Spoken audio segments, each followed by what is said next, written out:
बीड जिल्ह्यातल्या मस्साजोगचे सरपंच संतोष देशमुख यांची हत्या नेमकी कशामुळे झाली, या हत्येमागे कोणाचा हात आहे, गेल्या महिनाभरापासून राज्यातल्या जनतेला हा प्रश्न पडलाय। मात्र या घटनेचा तपास ज्या सीआयडी कडे देण्यात आलेला आहे त्या एसआयटीने आज वाल्मिक कराडला कोर्टात हजर केलं आणि महत्त्वाची माहिती समोर आली। आता कोर्टामध्ये एसआयटीने काय खळबळजनक दावे केले आहे आणि कोणती माहिती समोर आलेली आहे जाणून घेऊयात सविस्तर। नमस्कार मंडळी, मी अश्लेषा आणि वन इंडिया मराठीमध्ये तुमचं स्वागत। खंडणी प्रकरण आणि हत्या प्रकरणाची इंटरलिंक असल्याचं सांगत खंडणी प्रकरणामुळेच ही हत्या झाल्याचा दावा न्यायालयामध्ये करण्यात आलेला आहे। अवादा कंपनीकडून देण्यात येणाऱ्या खंडणीला अडथळा ठरत असल्यानेच संतोष देशमुखांची हत्या करण्यात आल्याचं एसआयटीने न्यायालयामध्ये माहिती देताना सांगितलं। त्यामुळे या प्रकरणाच्या आणखीन तपासासाठी वाल्मिक कराडची चौकशी करायची असल्याचं सांगत आरोपीची पोलीस कोठडी मागण्यात आली होती। त्यानुसार वाल्मिक कराडला 7 दिवसांची न्यायालयीन कोठडी सुनावण्यात आलेली आहे।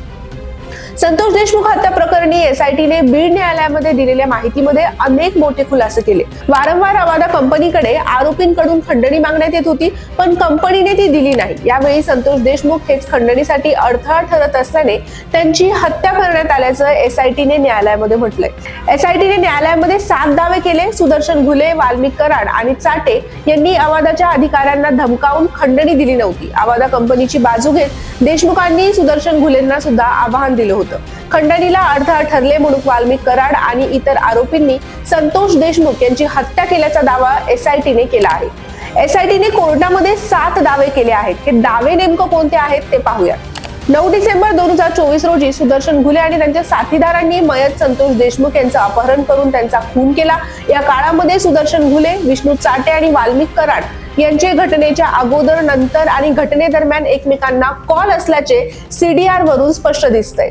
29 नोव्हेंबर 2024 पूर्वी ऑक्टोबर महिन्यामध्ये सुदर्शन घुले याने सदर कंपनीचं काम बंद पाडलं होतं। अवादा कंपनीचे शिवाजी थोपटे यांना अनेक वेळा परळी येथील कार्यालयामध्ये बोलवून आरोपी वाल्मिक कराडने 2 कोटी रुपये खंडणीची मागणी केली होती आणि न दिल्यास काम बंद करण्याची धमकी सुद्धा दिलेली होती। 29 नोव्हेंबर रोजी वाल्मिक कराडने विष्णू चाटे यांच्या फोनवरून सुनील शिंदे यांना काम बंद करण्याची धमकी दिली होती। त्याच दिवशी सुदर्शनने अवादा कंपनी येथे जाऊन वाल्मिक कराड यांची डिमांड पूर्ण करण्याची, नाहीतर काम बंद करण्याची धमकी दिली। त्यानंतर आरोपींच्या मागण्या पूर्ण न झाल्याने दिनांक 6 डिसेंबर 2024 रोजी सुदर्शन घुले आणि त्यांच्या साथीदारांनी पुन्हा अवादा कंपनी येथे जाऊन तेथील गार्ड आणि शिवाजी थोपटे यांना मारहाण, शिवीगाळ आणि धमकी दिली। त्याच दिवशी मयत संतोष देशमुख आणि इतर गावकऱ्यांनी विरोध केल्यावरून 9 डिसेंबर 2024 रोजी खंडणीला अडथळा ठरणाऱ्या मयत संतोष देशमुख यांचं अपहरण करून त्यांचा खून केला।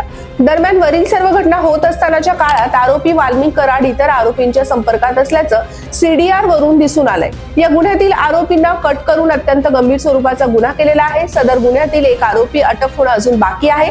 तो आरोपी फरार होण्यामागे वाल्मिक कराड यांनी काही मदत केली आहे का, त्याबाबत तपास करणार आहे। नवीन अटक झालेले आरोपी आणि सदर आरोपी यांच्याकडे एकत्र बसवून गुन्ह्याच्या संबंधाने तपास बाकी आहे। आरोपी वाल्मिक कराडने मयत संतोष देशमुख यांना दिलेल्या धमकीबाबत तपास करणार आहे। आरोपी घटनेच्या दरम्यान मोबाईलवरून एकमेकांच्या संपर्कात होते, त्यांच्यामध्ये काय बोलणं झालं याचाही तपास आता पोलीस करणार आहे। सदरच्या गुन्ह्यामध्ये आणखी कोणत्या आरोपींचा सहभाग आहे का याबाबत सुद्धा तपास करणं अजून बाकी आहे। दरम्यान बीड सत्र न्यायालयाने मकोका खुनातील आरोपी वाल्मिक कराडला 7 दिवसांची पोलीस कोठडी सुनावली आहे। यानंतर आरोपी कराडला कोर्टातून पोलीस व्हॅनमध्ये नेत असताना कोर्टाबाहेर चांगलाच राडा सुद्धा पाहायला मिळाला।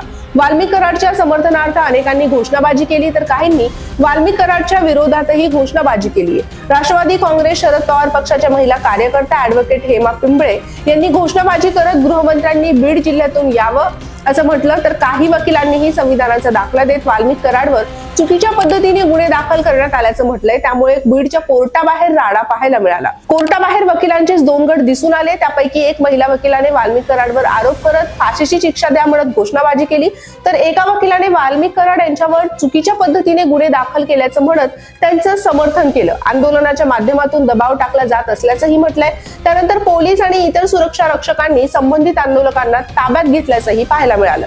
आता हे प्रकरण नेमकं काय वळण घेतं आणि अजून कोणते धक्कादायक खुलासे या प्रकरणात होता हे पाहणं महत्त्वाचं ठरेल। मंडळी, तुम्हाला हा व्हिडिओ कसा वाटला हे मला कमेंट बॉक्समध्ये नक्की कळवा आणि अशाच व्हिडिओसाठी आमच्या चॅनलला सबस्क्राईब करायला विसरू नका।